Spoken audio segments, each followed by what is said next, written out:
been around for about 30 years. They've been tuning all manners of BMWs and more recently Minis. They built a reputation based on tuning cars that not only go fast, but are ultimately reliable, as evidenced by the warranty that they have in place. So Dinan stands behind everything that they build. In fact, the service records on this car show that it's basically bulletproof even after lots of driving with the modifications that he's done.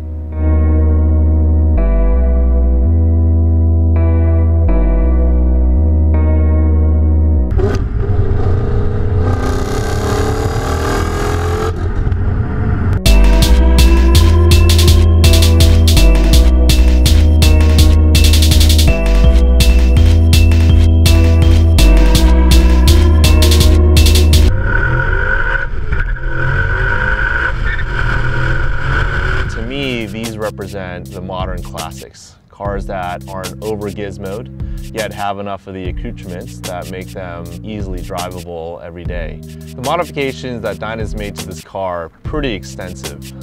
Everything from the headers to the high velocity throttle bodies to the suspension. Of course, there's a supercharger that they added to it.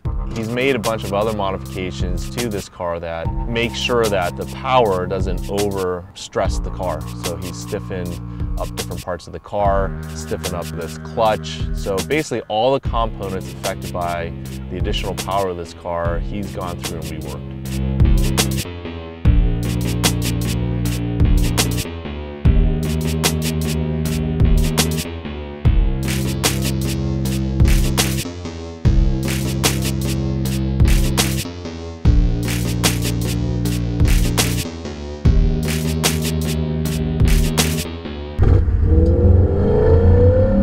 The car is officially rated at over 620 horsepower, 500 foot-pounds of torque. The 0 to 60 is around 4 seconds. It is a very, very quick car, especially one that weighs 4,000 pounds. It's impossible to find its limits on the streets. Once it gets above 4,000 RPM and when that blower is kicking in, I don't think there's really much that can keep up with it.